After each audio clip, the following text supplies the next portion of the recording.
You have to gut and butcher the druid ideal and wear it like a skin suit to make this work. But yeah, it's fine. I don't agree with that, but that's fine. We can just... All right, but you're wrong! Welcome to Monsters Multiclass, your Dungeons & Dragons fix. I'm Ellie. I'm Jared Bornagle. And I'm Will Meldon. And we'll be hanging out with you for a while to talk about anything and everything D&D related. On this episode, we are taking a look at the Artificer Druid multiclass. So let's dive into it. All right, so Artificer Druid, definitely a bit of a weird combination. The Artificer is a half spellcaster with intelligence as the focus. They're kind of the technologically inclined class of 5th edition, with a big portion of their strength coming from their infusions, as well as a couple other tricks up the subclasses' sleeves. Whereas the Druid is a full spellcaster, Wisdom is the main stat, and they are the nature lovers of D&D. And yeah, a little odd to cross over nature and technology. Let's get some first thoughts though before we dive too deep into things. Will, how are you feeling about the Artificer Druid multiclass? This is without a doubt the most discordant combination we have ever covered and that possibly exists in the game. It is just, they're antithetical ideas that cannot go together without destroying themselves. Interesting. I know I'm going to end up disagreeing just a little bit because, hey, that's what we're here for. But before I get into that, Ellie, what do you think? It's a really rough run. I usually don't line up with Will's extremely negative takes, but I kind of am right now. Like obviously you could come up with things where you piece it together and kind of make it work from a role-playing perspective, but they really do feel like they're kind of opposite ends of a spectrum, and then it's not like it's saved mechanically either. No, that is fair to say. So the only reason why I disagree is really more for like a specific character concept, and I think for this multiclass you are going to be put into a corner on it. I don't think it's like, think of all of the possibilities, but there is one aspect that really jumped out at me when rereading through the Druid, and that is they focus on balance. We definitely push it, I think, as a community, D&D pushes druids into just the pure idea of natural preservation due to the fact that technology and society surpass nature almost exclusively. Like that's just kind of how the world works, and druids are around to maintain that balance. But I think that going into it with the idea of the druids actually using the balance and it being like a focus on that there are two sides of this, and if we can kind of merge the two together, then you get a symbiotic relationship of technology and nature. So it's almost like a character whose ideas you can drive technology forward and still preserve nature, and there is benefit to that from a societal standpoint. And if like I think that like actually kind of works as a character. Sure. Or in the sense of like technology to preserve nature, that sort of stuff. But again, you're an artificer. You're not like an engineer scientist. You're making like eldritch cannons and potions that can make people fly for a minute.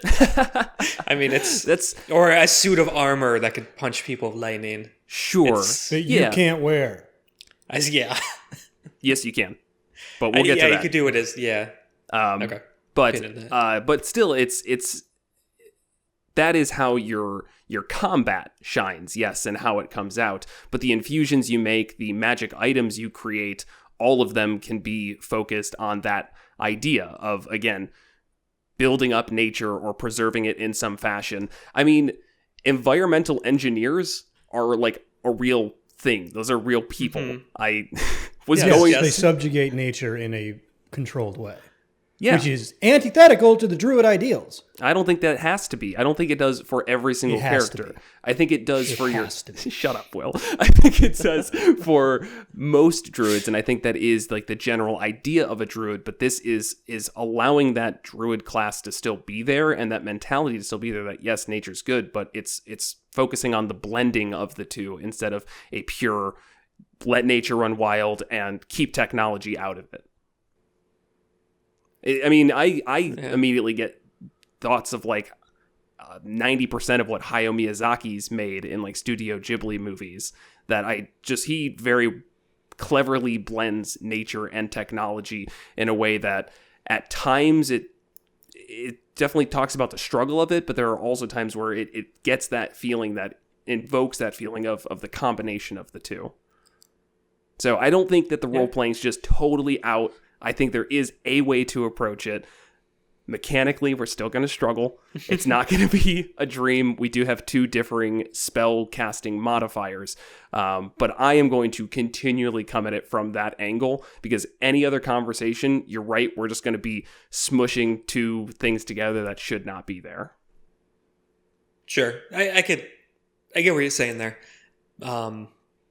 Yeah, you kind of tone down the extremism that a lot of people see in Druids to be more like, all right, let's be pragmatic about this and find, that good balance instead of it's all or nothing. Right, and same with Artificers. I mean, not that I think people usually go into it with like a industrial oil baron mentality of like scorch the earth. Character idea, though. Yeah, it could be. But hey, maybe it's a reformed oil baron, and that's how this Artificer then starts to get more druidic ways, is they begin focusing on the natural aspect because they saw that their technology and whatever growth they had was destroying the earth, and they wanted to find a way that they could use their powers, both mentally and, magical powers in this case, for the betterment of the world and not just destroy everything. Mm-hmm. So in a less profound or artistically relevant ways, like Studio Ghibli movies. Is it Ghibli or Ghibli? I think it's Ghibli. Okay, I always say it's Ghibli, but it's not important. Yeah, those movies. What comes to mind is a specific episode of Futurama. Ooh. Yes, where a Bender gets afraid of upgraded robots. There's like the new version of robots that is like just infinitely better than him in every way. So he like shuns society and escapes to this island of other like deserted robots, like obsolete robots. Then he starts to really hate himself because he's the most technologically advanced thing on the island. So he goes through a downgrade of being made out of wood. Oh. And then he decides to take his now wood body and downgrade itself and the other obsolete robots back to society to overthrow the new technology with the old technology. Okay. So that's what this conjures up for me. So that's not totally out there. That was my plot synopsis of that Futurama episode. If there was a Warforged, that would be pretty fitting for this concept. That's totally. My only exception, is in a Warforged style world, you have like this Ghibli-esque combination of the natural and unnatural. Outside of that, I don't think it works. Well, that's boring, so I'm going to say you're wrong. Yep. So, Yep, Will's wrong. No, we already said. I think you can do interesting things. No, I think that's... Or a Warforged who created by an Artificer and, kind of followed from their creator for some time and kind of picked up some of that, but also, like, wanting to learn the opposite of their nature, the true natural world, and so become interested in the druidic ways. And, yeah, like trying to understand what they are not. Like, right. I am made up of machines. I don't have, quote unquote, a soul, but I see... That one's, I guess... I don't think that's the implication of the Warforged, but... I forget. Who knows? Who knows Warforged? I think they're supposed to be like sentient PCs. I don't remember, because I don't know anything about Eberron and like where they actually originated from. So somebody in the comments, you let us know, are Warforged supposed to have souls? Yeah. And still though, that idea of like trying to get more in touch with the naturalistic side definitely could see that. They still have the Artificer side because that's how they were formally trained, but taking an interest in the exact opposite, it's definitely interesting to me. Mm-hmm. Yeah, or you said a reformed kind of like Artificer, oil baron type of person. Yeah. You could go the opposite, fallen druid. One who like maybe ends up really hating nature. They're like born into like a druid circle and dedicate their life to saving nature, and then like a random tornado or something just wipes out everything they know and love. And they're like, man, fuck nature. Why am I protecting this? We need to like subjugate this. and bring it That into was our my control. other idea is the Oathbreaker Druid. But you can't even approach that without sounding just like the pettiest son of a bitch in the world. I don't see it as a The problem. tornado. It's like, why are you mad at the tornado? I You mean, need to really just get over it. so maybe we come at it less from the anger perspective. They're not mad at nature, but they realize that the best way to prevent these natural disasters is through technology. So it's almost like they want to, like wildfires. They see wildfires come through and destroy things. I guess we're forgetting the aspect that wildfires are actually helpful in many There's areas a where it should wildfire happen. druid. Yeah. Yeah. Okay, let's not say wildfires. That's a bad one. But hurricanes, those are generally just There we pretty go. destructive to the environment. So what's No. that? No, hurricanes They're aren't. destructive. This is the thing. They're destructive to human civilization, which is, once again, is not nature. Yeah. There's this inherent contradiction. That's why I think the Warforged is the only way to go with this, is because you exist in this inherent contradiction with nature. Whereas like normal people, it's just like, you're part of nature, you join society and you leave it. Druids are supposed to be on the side of nature, not civilization. Yeah. That's why you shouldn't prevent hurricanes. Yeah, that Not one. the second order effects of super hurricanes. What if we make the hurricanes fight? Is that okay? There we go. Oh no, they've joined forces! No, I mean, I still think I would approach it. So this is telling me there's a couple of ways to approach it, and I'm okay with that. I don't think the Warforged aspect's the only way to do it, but that is definitely a good way to do it. I would still definitely be down with a character that is trying to merge the two and blend the two, and I think that could work well. But regardless, that is the role-playing, and I'm sure we'll come up with more specific character concepts as we go. Let's talk about some mechanics. Nah. Okay. Okay, well, All right. there. I'm going to start with one thing, and that is we're talking about the armorer. So this is kind of just going straight to like subclasses right away, but I think it's important. I think, Will, you had said earlier that the armorer, they won't be able to use that armor. That is not entirely true, and by entirely, I mean that's not at all true.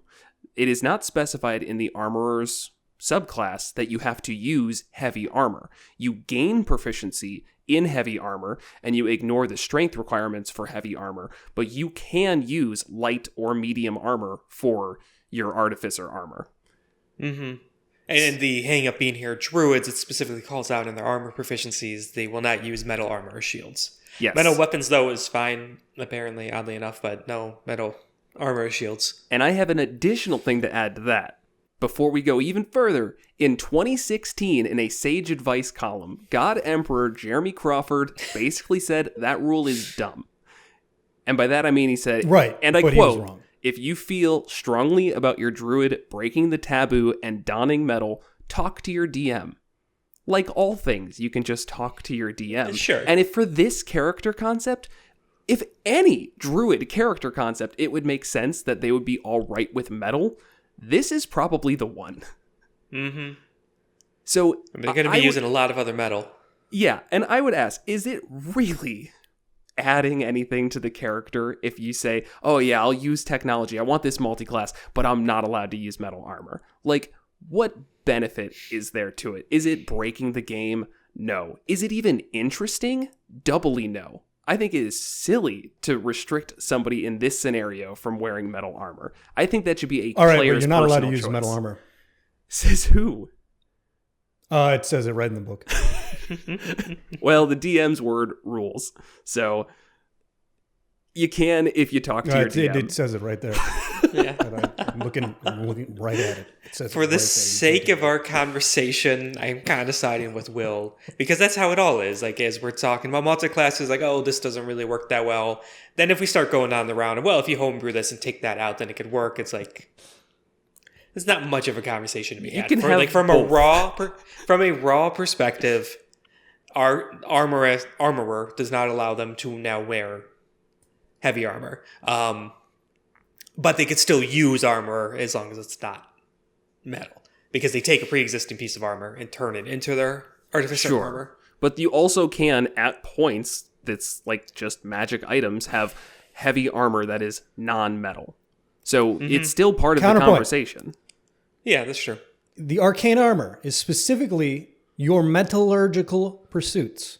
If you pursue metallurgy, you lose your druid powers. It says it there right in the book. If we're getting that pedantic, then we're not able to have most of these multi-class conversations, because that's saying we can't throw out any flavor for the sake of a multi-class. Right. Also, flavor, like first sentence flavor text of abilities and features are never interpreted into the rules. That's been made pretty clear. And that sentence is just pure flavor. Yeah. So just pure flavor. And for the fact of, yes, you can have heavy armors that aren't magical, or sorry, that aren't metal, and you can have dragon scale and say that it's heavy armor. I don't see why it's even worth just trying to have the conversation and avoiding it. To me, that just seems like we're actively avoiding it instead of recognizing that, yes, people can and do play that way. Right. So with yes, regardless, a 3-level dip into Armor Artificer, you get heavy armor proficiency, which is pretty nice. You get 2 infusions, which is also pretty darn great. And you can get like a melee option, which I don't really know if you'd bother with that too much. And one thing that I think is actually beneficial for the Artificer over the Druid is Artificers get good cantrips. They get Constitution as one of their saving throws. They get single target damage spells. And they don't have a bunch of concentration focus things. So you can concentrate on your Druid spells. You can still cast spells like Magic Missile that the Armorer gets. And you can, just keep that concentration up and use your bonus action, which basically has no other use for the Armorer besides to give yourself a bit of temp HP that is pretty negligible in the long term. So getting, Firebolt, getting Ray of Frost, getting those infusions, honestly, I don't think it's terrible when the only 2 skills you need to do this are Wisdom and Intelligence, which you can easily get to 16, like, at level 1 with, a little bit of, like, choosing a race that gives you +2 and +1. It's easy to get 16 and 2 stats. And then you can still have Constitution up, and you don't have to worry about Dex, you don't have to worry about Strength, you don't have to worry about Charisma. Yeah, no, that's a fair point. You could get both the stats somewhat equal. I guess it just kind of comes down to, is it worth that slowing down of your Druid levels? Because Druids get some really good spells and some good abilities later on, and now you're delaying it by 3 levels. Or you fall behind the party a lot for, an additional cantrip and armor proficiency, and just better armor in general. It would be a unique play style, that's for sure. Because if you want the armor model, like the Guardian, where you get the Thunder Gauntlets and defensive fields, and and you don't even. I think in this case, it could be useful or better to have the Infiltrator armor more often than the Guardian one, because you still probably won't be meleeing, but this gives you a ranged option. It also gives you 5 more feet of movement, nothing too absurd. And then the advantage on stealth. So maybe you do focus more on that instead of having the Guardian armor. Yeah, or go Spore Druid. I think that could go work okay with this, because when they spore up, when they use their wild shape, let me pull it up just to get the specifics. They get, I know it's temp HP for 4 times their Druid level. Then they have Halo Spores, things that's 1d6 on melee attacks. Yeah, melee weapon attacks, and specifically the armor special attacks are melee weapon attacks. So that's nice. And those could use intelligence, so you don't need to worry that your like dex or strength is only 10. Mm-hmm. So that's okay. Yeah, and if you actually wanted to, in that case, if you didn't want to focus on, or I guess, how do I put this? If you were going to go more melee and focus on that, you'd probably want to go 5 levels into the Armorer, because then you get a second attack. You would then be delaying Druid a lot more, but regardless, if you're focusing on the melee, you're focusing on the melee. And you can instead, and this is just silly, but you can do it, you could focus just on Wisdom if you wanted, and then use Shillelagh, and get your attacks that way. And that might be more of like, depending on which stat is higher when it's higher, like where you're at in the level progression.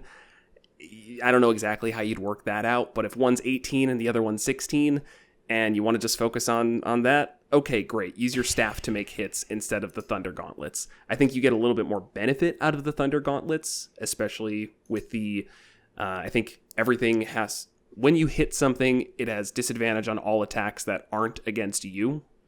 Right. And with the Spore Druid's temp HP and everything, that just seems like it stacks up well and kind of makes you a little tanky. Right, and they have both the same hit dice. They're both 1d8, Artificer and Druid, so it's not like you're really falling behind in health. Right. Like, okay, I could. And let's keep going. Like this. We got some infusions that are going to help along the way too.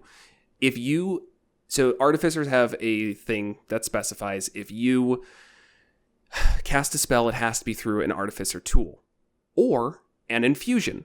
So if you infuse your staff and make it the +1 staff, it's not it's a +1 to ranged attacks, or sorry, to spell attacks. I think it is. I gotta find it. Which one? I'm sorry. Focus? Yeah. So it is Enhanced Arcane Focus. +1 bonus to spell attack rolls. Yeah. So that's not going to come up. Ignore half cover. That honestly will not come up that much unless you are casting Firebolt or Ray of Frost, which you can get as Artificer cantrips, or if you, I think that's honestly it. Everything else is not a ranged spell attack for Druids or Artificers. I looked through the list. It is very few.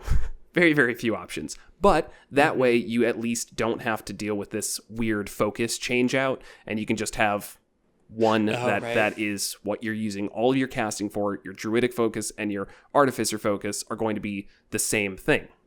That's a big bonus. Yes. Yeah, just to elaborate that on that real quick. We talked about this a bunch in previous Artificer episodes, but I know not everybody, somehow you don't watch every single episode we put out. I mean, shame on you. But Artificer needs their Artificer focus, which has to be like Thieves' Tools or an Artisan tool that they cast their spells through, and they have to use that. They can't use material components.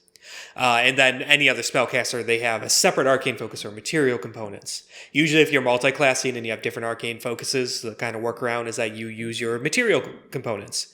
Since the Artificers don't have that, if you don't do something about it, find a workaround, you have this awkwardness where when you cast Artificer spells, you need your Thieves' Tools, and then when you cast a Druid spell, you have to put those away and pull out your Druid focus or material components. Yeah. Luckily, once a Artificer gets to a certain level, I think it's just level 2, when they could use infused magic items as their arcane focus, and if you could infuse an item that also matches as a Druid focus, which you can, a rod, staff, or wand. Yep.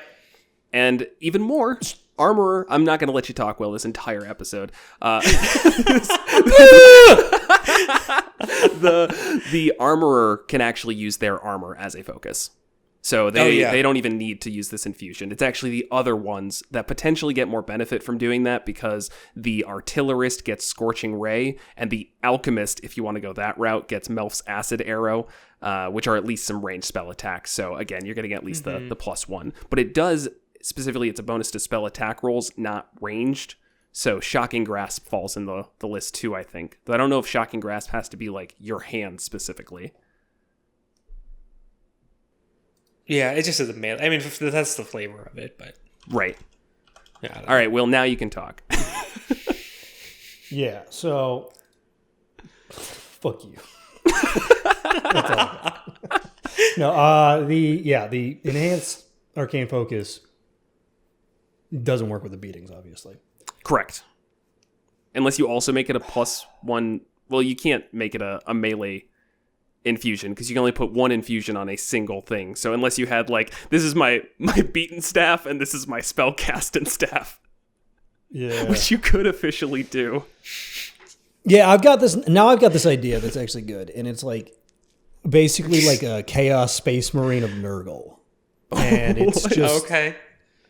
Your druidic powers are just purely for evil, like. Just chaos demon shit all over the place. And you're an armored up guy who just beats stuff up with your necrotic spore powers. Yeah, that sounds creepy and fun. Or I like it's not a character concept, just a neat kind of thing of Spore Druid and Armorer. You're having like your fungus spores somehow integrating with your Artificer armor. If you want to throw out the flavor of Artificer altogether, it's the armor is literally like a hardened fungus that like morphs to fit your body. I don't know where the lightning damage comes from, but or you keep the Artificer. Yeah, keep the Artificer flavor, and you did build it, but then it's powered by the energy of your Druid spores. There's kind of vents, and you see it like coming in and out and like flowing through tubes, and that's what kind of gives it its oomph. Sure, I'm all right with that. It's kind of neat stuff. It's a little bit weird. This character like is really cool, but it's so like fundamentally like gross and evil. That's why I love it. But it's like, and wait, there's more. So you've got another infusion, right? And you're a druid, so all of your spells are concentration. Well, if you're tanking damage, that's really gonna stink. Except, one, you've got your Constitution saving throws from going Artificer first, and you've got Mind Sharpener. Mind Sharpener is another infusion, which is the infused item can send a jolt to the wearer to refocus their mind. The item has 4 charges. When the wearer fails a Constitution saving throw to maintain concentration, they can use a reaction, expend one of the charges, and succeed instead. So you don't even have to worry about dropping concentration. Mm-hmm. Yeah, okay, I'm coming around on this. The rest of them it's going to go downhill fast. I just want to prepare you. The armor is the only one that this really feels like it works for.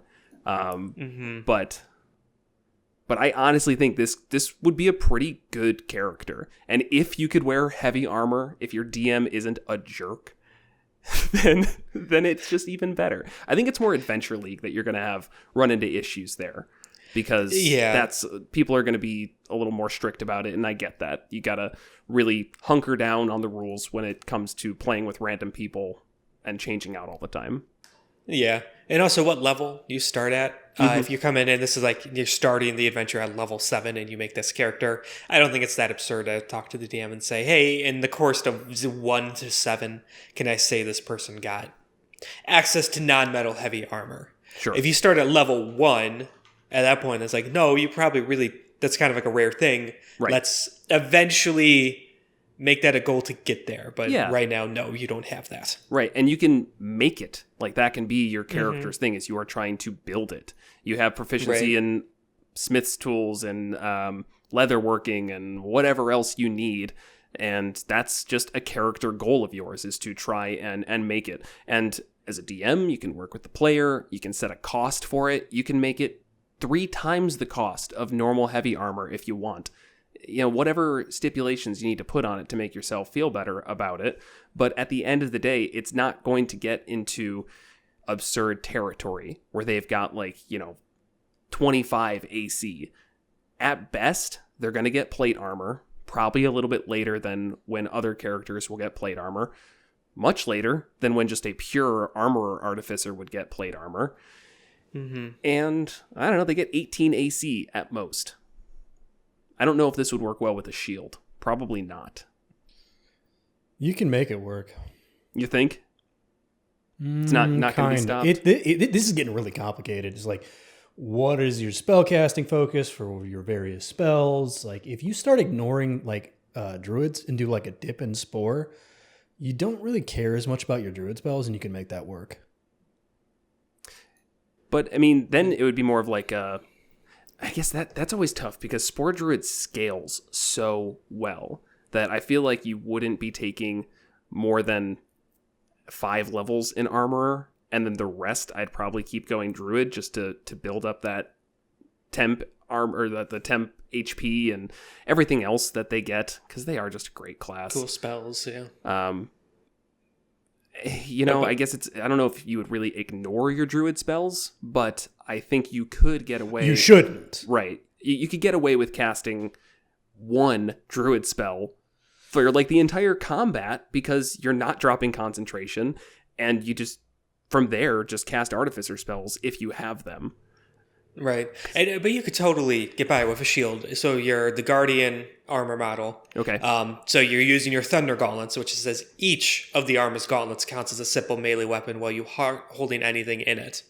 So you have a shield in one, so you can't use that. The other Right. hand's just free. And so you attack with that. You could punch twice when you get to the 5th level. And if you cast a druid spell, then you have a little pouch of material components that you just pull out of and use. Oh, I guess I mean, you're that's the default of material components. You're not like walking around with your little like purse open. Like in battle, it's like, you know, attached to you and you pull out what you need and then cast with it. Yeah, as long that's a as you good have point. hand free. That actually works pretty well. Yeah.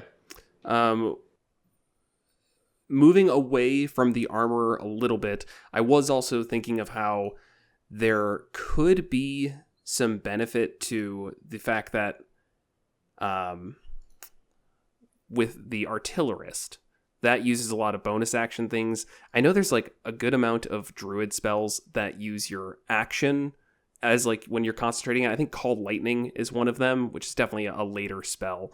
But I think it would be a little bit Moonbeam is the big druid one. It's basically the same as Called Lightning because you have to move it. right, and that's an action to move, right? So Yeah. any of those, And that's one level lower, so that's second level. yeah, any of those where you're using your action, but you still have your bonus action free, for the most part, you're not doing anything with that bonus action for any of the druids subclasses. I think You don't think so? The Circle of Stars, well, if your action is the spell, you can't Right. really use your bonus action for the other thing. If you use Flaming Sphere, then Right. yes, you're going to run into that bonus action issue. Yeah. Yeah, because I know, Will, you're a druid in our current campaign, and I feel like you use up your bonus action a lot. Because there's nothing else taking it up.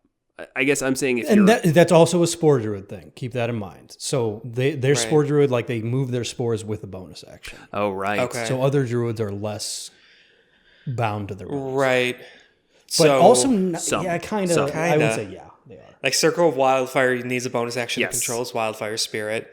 Circle of Stars, Depends on which mode you go, but yes, that right, could definitely definitely use it up. some. I guess like Dreams, I don't think it does. I think your Land specific definitely doesn't. the specific Dreams Circle of Dreams ability that you get at like second level, I thought you. Oh, as a bonus action, but that's healing. That's not like Yeah. something you do every single turn. You get a pool of healing dice. yeah. This would work pretty well with Circle of the Moon if you go artillerist. Yes, I was having that thought. You could absolutely morph into an animal and still control your cannons. Or same with Battlesmith, you can control your Steel Defender. Mm-hmm. It's just a bonus action. Earth It's not- Elemental with a flamethrower on its head? Hell Yes. yeah. And so that would be pretty cool. And there's- I think you could even get it out. I think you could Yeah. morph. And then also, well, I guess they're both be a bonus action. That's the only No, problem. no. It would be it's an action to call out the cannon the first Oh, time. as an action. Okay. So first turn, you would need to call out the cannon if you don't already have it out for whatever reason. Mm-hmm. Oh, that one only lasts an hour. Sorry, it's the Steel Defender that is always there. Yeah, So that's- yeah. action, call it out, shift into whatever wild shape you want to shift into, and then you just have it so the cannon has legs and it just crawls onto your back, and now you've got invincible bears. I mean, that's as simple as that. Yeah. I don't know if it's worthwhile, but What are it's you neat. talking about? It's an earth elemental with a flamethrower. How is that Right. not worthwhile? All right. It's definitely fun. Is he Googling bear flamethrower? Yes, he is. Yep. There's a surprising amount of pictures of bears wielding flamethrowers. Yeah, because it doesn't specify that the artillerist cannon needs your hands at all. It is, you just command it with a bonus action. It doesn't say with your voice. Right. It doesn't say with your hands. Even if you make it like tiny and fit in your hands, it doesn't say it can't have legs, which is, I know, Right. weird, but it can have legs and be hand-sized. And it all does the same amount of damage. So Crabs have legs Yeah. and are hand-sized. What are you talking about? that's, you just turn it into a crab. Yeah, Yeah, exactly. that's kind of what I always pictured. Mm-hmm. So it's a little Little crab shoulder legs and a crab turret. flamethrower Yeah. turret. One of you went off on me and said, "No, it can't ride on your head." And I told you, "No, it can ride on your head. I don't care about the rules." in No, I this remember that specific instance." conversation. Raw, no, it can't. And But why is that? All right, disagree. It's Whether it has legs, you decide which type it is, choosing from...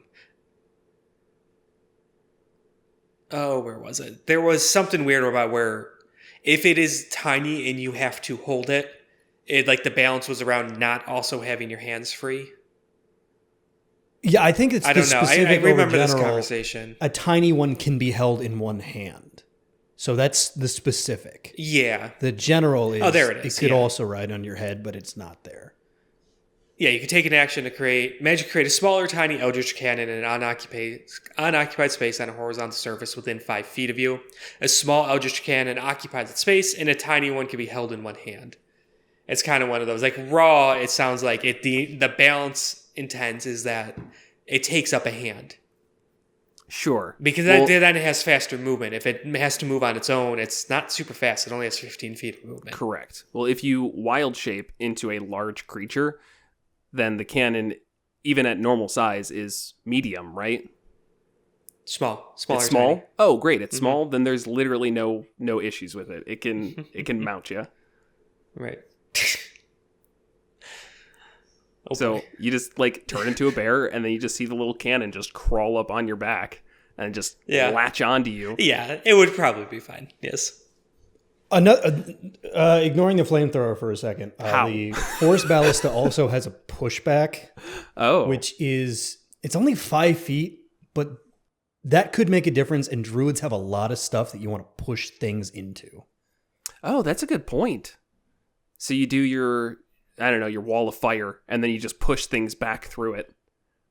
Yeah, and even Moonbeam, like you've got this 5 foot beam of moon, and they just like step one step out of it, and they're like, ha, and then bam, you just blast them back into it. Yeah, then you don't have to use your whole action to move it, right? Exactly. Man. That's where Moonbeam gets great. It's kind of sucky if you have to move it every time, but if you can push them back into it, hell yeah. Yeah. Free damage. Yeah, so that would, of course, make this have a little bit more setup, because keep in mind, if you're calling your cannon, that's an action, wild shaping's a bonus action, so you can't cast a spell as well. But if you... this would be separate from wild shape. Yeah. So this would be other druids who want to Moonbeam and then Force Ballista stuff into it. Sure. Mm-hmm. Bear flamethrower, that's just great. Yeah. The coolness of it aside, I do need to bring up, please do, multi-classing out of Moon Druid, you need to really get something solid, because what challenge rating you can wild shape into is very slow to go up, and I always feel like it just barely keeps up with the level of things you're facing in the campaign, and you could quickly fall behind. And now all of a sudden, you could wild shape into something where you could have a cannon on your back, and that's really cool. But what you're wild shaping into is going to die in a turn anyways, and not be able to hit anything, and just kind of do middling or crappy damage. Yeah, that's probably fair. I would be interested to see how that actually plays out, and probably wouldn't be a character that, one, I bring to a serious campaign. I don't think I could do it in good faith. I couldn't have the bear with a flamethrower as my, I'm going to play this for 2 years, and this is a serious character that I want people to respect. But for a short game, one shot, whatever, yes, that's amazing. I'm keeping that in my back pocket. But I think that if you wanted to have a little bit more survivability, not that the Circle of the Moon really needs it, you could just do your Protector Cannon and give yourself temp HP, and give your frontline fighters also, give them temp HP with the cannon, which keeps you in wild shape longer and makes it useful for longer. Mm-hmm. So less damage, but survivability instead. It might make the earlier levels of Circle of the Moon feel a little bit better. Right. Unfortunately, so with Artiller spells is a really great spell list if you are if you're able to regularly cast spells. They're all combat spells. That's very true. None of them are really concentration. And then if you go further, then you're going to boost to your cantrips and stuff, which is just not worthwhile for a Moon Druid usually. No, definitely not. You're not casting too many cantrips. You've got claws to cantrip. That's your cantrip right there. Mm-hmm. Now, another concept here. Circle of the Shepherd. So summoning gets a lot more enticing when you can do other things. One of the issues, I'll say, with summoning as a druid is that you then can't cast any other spells because all of your spells are AoE. And if you cast an AoE spell on the 4 brown bears that you just summoned, you're dealing damage to them as well as the target that you want to focus on. Seriously, I looked through the entire druid spell list. There are so few single target damage spells. It is absurd. Why do you think I sit like on my turns for like 5 minutes every session? It's because everyone has positioned themselves into like this strange like octahedron of collateral damage around the enemy. So if you have levels in Artificer, you get single target damage. And that is extremely helpful in those scenarios where you don't want to destroy the entire battlefield. And you can still, again, hold that concentration. You stay back a little bit, or heck, you even get up in the fray if you think it's necessary. But I think that Circle of the Shepherd's always been a strong choice, if not one that kind of slows down the table a little bit. But there's no arguing that this is an extremely strong combination in my eyes. I'm not seeing that. How so? Circle of the Shepherd, you said? Mm-hmm. With Artificer, which one? Not Artillerist. Sorry. Okay. I guess Armorer would make the most sense. Because then you don't need to use your bonus action for anything, and you can just keep doing your druid stuff as you will. Though I guess there's no reason you couldn't have your bonus action, because once you summon, you don't need to control them with a bonus action. Yeah, I feel like I missed something. How is this specifically good for Artificer Armor, or are you just saying Circle of Shepherd's good because of summoning? It's good with Artificer, because if you summon something, usually that is taking up all of your concentration. So as a druid, the only thing you can do is cast cantrips, which they don't have good ones for. Okay. Or cast spells that do AoE, because those aren't concentration. Druids have almost 0 single target damage spells. I see. So once something is Artificer. summoned, you're basically just Okay. sitting there either whacking stuff with Shillelagh, which isn't very great, or it puts you in a dangerous situation, or you're looking through your spell list or trying to find the exact geometry that will hurt their side and not hurt your summoned creatures. Right. Okay. So you go armor, so you get the heavy armor, so you're harder to hit. You get the infusion on you, where you could auto succeed concentration checks. Yes. And then you get your either Thunder Gauntlets or Artificer Cantrips, which actually do single. Got it. Okay. Yeah. And maybe that can be achieved through other means as well, but I think the infusions for maintaining concentration are nice, because if you've DM'd against somebody who constantly summons, you know the best way to drop those summons is not killing each individual creature. It's AoE damage, if you have it, or targeting the concentration. Mm-hmm. So here we are. There's a lot. We got combinations for days. And I do have one other that I think, I've probably got a couple more, but I do have one that's just goofy, just straight goofy. So before I go to that level of dumb, did you guys have any others to bring up that you've noticed? Wildfire and armor could be good. Like you're up there fighting with your wildfire spirit. Yeah, same deal. It's kind of fun, yeah. And you're not, the wildfire spirit takes your bonus action, but again, the armor is like the one Artificer subclass that just doesn't really have use for the bonus action. So that could be cool. Similar in a similar sense. However proper English is for that. If you go Battlesmith and then Circle of the Moon, you could still morph and control your Steel Defender, and so you could be like, you have the Steel Bear and then the Real Bear, and you're like fighting side by side. Yeah. That's just fun. So that does actually bring me to my goofy concept, because it would be, and this is courtesy of our friend Scott, who actually did give me this idea, but he tried to take it too far. This is taking it just far enough.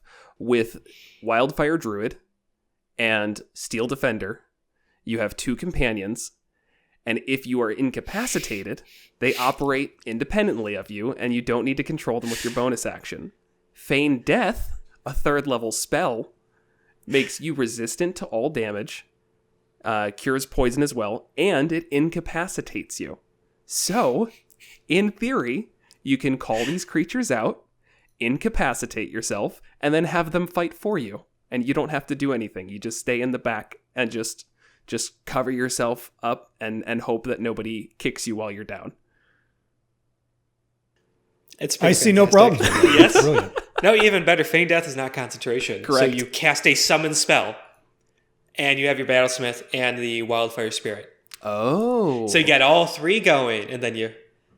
No, actually, never mind. The summon spell would go down. Capacity, yeah. Okay, Once your capacity goes away. But still, you get the other two. But you can get a homunculus too, because that has the same effect here. So if one of your infusions is the homunculus, then you've got 3 companions that go out and just do your fighting for you while you just play dead in the corner.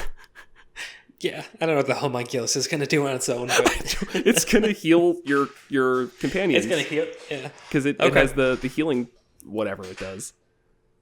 The homunculus? It It could bring potions, I think. Yeah, that's all. So yeah, you can fill it with potions. That's fine. I love how you can't turn Feign Death off too. So that makes this even better. Yeah, you're just out of commission. No. It's not supposed to be used on yourself. It's really not. But the option is there. I love it. And that is definitely one that in no way can I suggest that in good faith. But boy, if somebody brought that for a one-shot, I would be excited. Yes.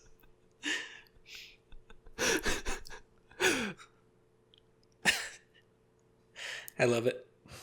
And less goofy and more sad. I do like the Alchemist as a subclass here for a role-playing perspective. I think the idea of a naturals who focuses on potions just goes hand in hand and is kind of obvious. I like the character concept of a Spore Druid Alchemist. Again, not mechanically at all, just role-playing wise. I wish that were more viable. The idea of them like every morning they have mushrooms growing off of them and they just pick one off and they're like, I wonder what this one will do. And they eat that. That's their elixir for the day. Yeah. Or they're just, cultivating these mushrooms on their body to brew potions. Like, I like the idea. It doesn't work. No, I mean, nothing really works with Alchemist. No. And then I know I'm going to completely contradict what I really doubled down on a couple episodes ago about where doing the multi-class, even if you could get there with flavor, now add some weight to it. This is one where you could just be kind of like an unclean person and you grow mushrooms off of your armor. You don't have to take levels in Spore Druid to do that. Nope, you're right. That's fair. I think that always comes up when it's you are actually hurting your class by doing it, or your character build, and not really gaining any mechanical use out of it. Then yeah, just you don't need to. You don't have to do anything to just it's okay. You don't have to take any levels in an alchemist. It can't hurt you. Just ignore it. That's more how I would do it. I would just be a druid with a potions kit, which I think an herbalist kit, and just make potions. You can do that. You don't need to be an artificer. Yeah. Right. You're not going to make them Or quickly. you're just an alchemist who's just, like I said, just growing fungus. Don't go alchemist. Yeah, that's a really bad idea. Yeah. I said you shouldn't do things that are detrimental to your character. Right. Like becoming an alchemist. Yeah. But I feel like I've had my opinion changed a little bit on the Artificer, where I thought that the base class wasn't very strong, but the infusions really are good. And I had one for a one shot that I just wrapped up the other day, and just even I think it was 3 levels into Artificer, and it was very obvious how helpful giving +1 at low levels. I mean, we're level 7, and they're strong. The infusions can really do a lot at low levels. Yeah, and they have a really good combat spell list. Mm-hmm. Not so much out of combat utility type stuff, but just in combat, it's a really solid spell list. Yeah. Yeah, hopefully that's actually something I noticed with Saucy the Forge Cleric is it's really just nice to make your stuff better. Yeah. It doesn't seem that big of a deal, but you can really, really buff yourself if you want to. Yeah, or even just not even just yourself. The fact that it is whoever you want, and you can say, you know what, our ranger needs a little bit more oomph, so here's a +1 weapon. Enjoy. That's great. Right, and then if they find one, like at some point, you just switch your infusion the next day. It's not even like a permanent choice. Yeah. Versatility. Or if the level do a few levels up and the ranger catches up and now the monk's fallen behind, or whatever. Yeah, so I think definitely a lot is gained from that for the druid, who is generally more of a, I don't know if support's even the right word to say. I don't consider them support. They're so all over the place in a good way, but they can be support-ish, and this does make them more supporty. And being able to just flavor your infusions as like weird technology nature mashups just sounds endlessly entertaining. Yeah. You just touch the fighter's sword and you just like put a little seed in there and they're like, what's that going to do? And then it just grows roots around the entire thing, just locks it to their hand. And you're like, there you go. Now it's a +1. You can't take that off until I say you can. It's growing into my skin. Yeah. It's supposed to do that. It's about balance. You're looking pretty unbalanced, buddy. You need some spores?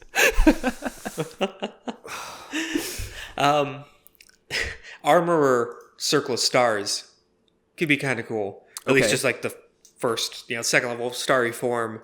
So go the Infiltrator armor, that model. So you get your lightning launcher. So you do 1d6 ranged attack with it. And then once per turn when you hit, you could do an extra 1d6 lightning damage. Then if you go the Archer starry form, which you pick every time you cast this, you, as a bonus action, which you're not really using, do 1d8 plus your wisdom modifier and a ranged attack as well. So right away you're going to 2 attacks of 2d6 plus 1d8 plus intelligence plus wisdom. Yeah. It's pretty good. And then, Star Druids early on are just kind of neat or solid, where you get like the Guidance Cantrip, Guiding Bolt, a free cast of that. The variation of Starry Form. And then later on, if you go far enough, like the Wheel and Woe, Cosmic Omens are cool. And none of that like conflicts with what you're doing as an armorer. Yeah, no, I think that's pretty fitting. I don't know what the flavor would be. That's the only part that I'm struggling there on. Only thing that's coming to mind there is that you would have the constellations on your armor.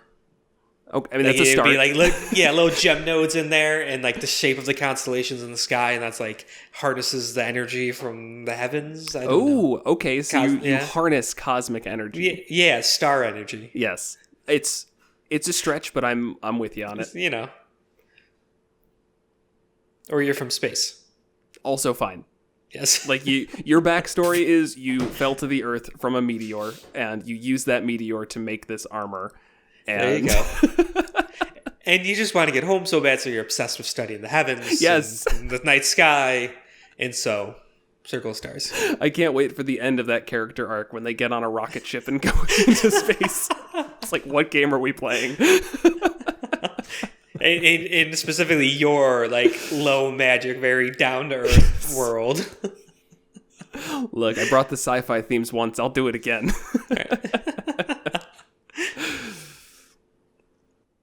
But that does actually make me think that a lot of times space is equated with the astral sea in D&D lore. So maybe if it's like a druid of the astral sea, and that's where you're getting the like cosmic aspect. I'm kind of twisting lore a little bit here, but maybe you could do something with that. A druid of the astral sea, regardless of what subclass you choose, that sounds kind of cool to me. I don't know how I'd like work that out really. I know there are space pirates in D&D. That's all I know. That's the Gith. The Gith Yankee, or whatever. There's 2 variations of the Gith. So I don't know. How are you all feeling? I feel like we've changed this. I kind of came around. Yeah. Yes. This is one of those. This is horrible. This is just wait. We're doing our thing where we like things and we're having fun, but this is very bad. Okay, but bear with a flamethrower. Bear with a flamethrower, good. Plague Marine, also kind of good. Warforged Plague Marine, who's the armorer, then, whatever you want, Spore or Star. Yeah. No, I think that it honestly can work out pretty well. Just because the stats just don't ask that much of you, I guess. I mean, you obviously want to have your intelligence and wisdom up higher because you're going to have a lot of spell save related things. But since nothing else is really leaning on those, it just doesn't seem impossible to get, to 18 in both by level 8.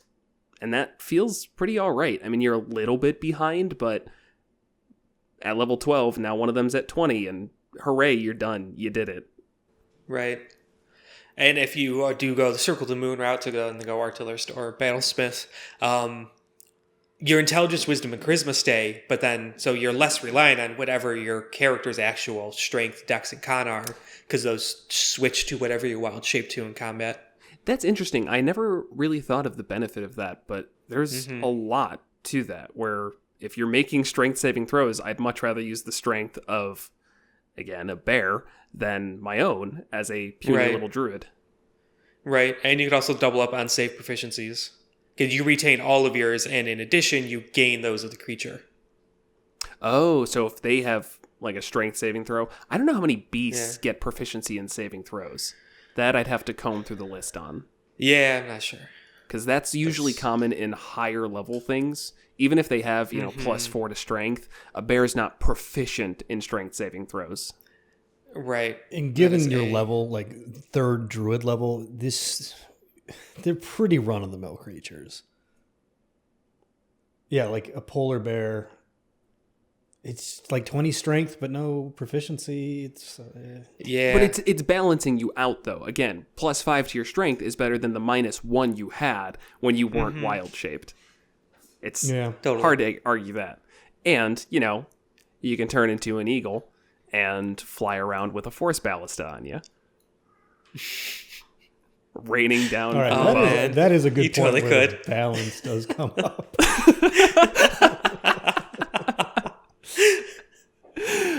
I don't know. How much health does when can you wild shape into a giant eagle?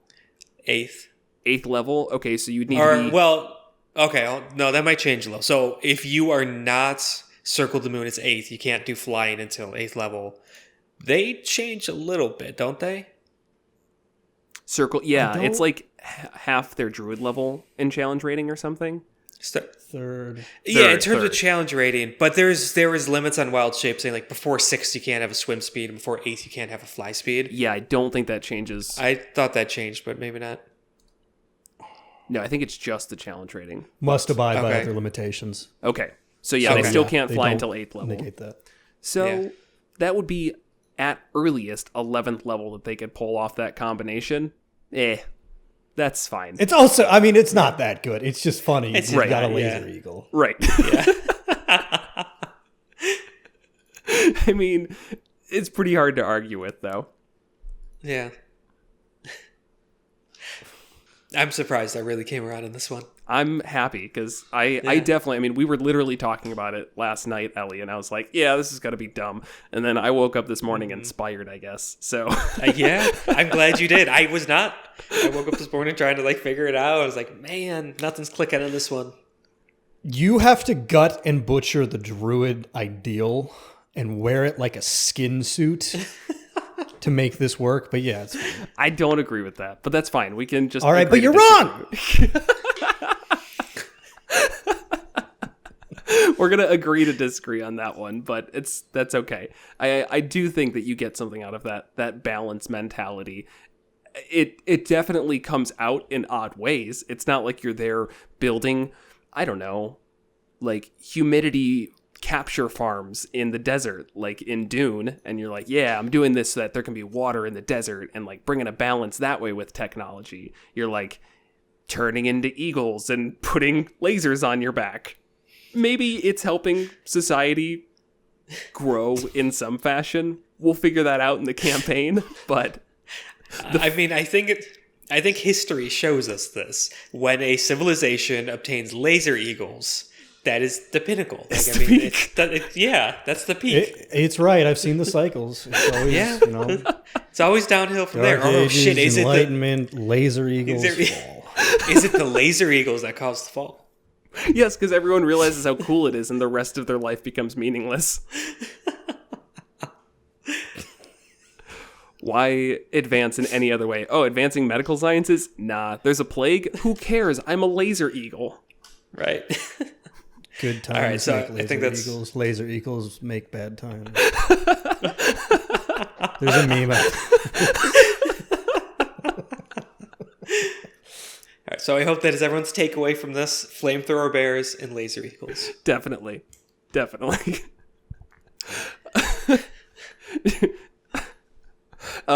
And with that, I'll somehow transition over to the usual stuff here. Let's see. No segue. We're done. I got nothing. Metallic Dice Games. Check them out. Use code MM10 to get 10% off, and it's affiliate link, so it helps us out. Like and subscribe if you enjoyed the show.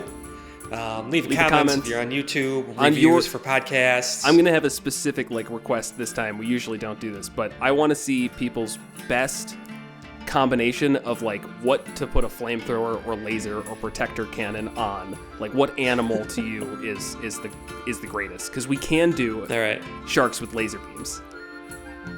We can. So there's got to be more out there. I mean, it's just it's great. So please leave a comment on your favorite combination.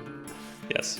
And as usual, thank you to our patrons: Jeth W, Joe P, Vincent M, Isaac M, Sentinel T20, Star Shinobi, Adam A, Ed G, Bob F, and Craig A. I don't think I missed anybody.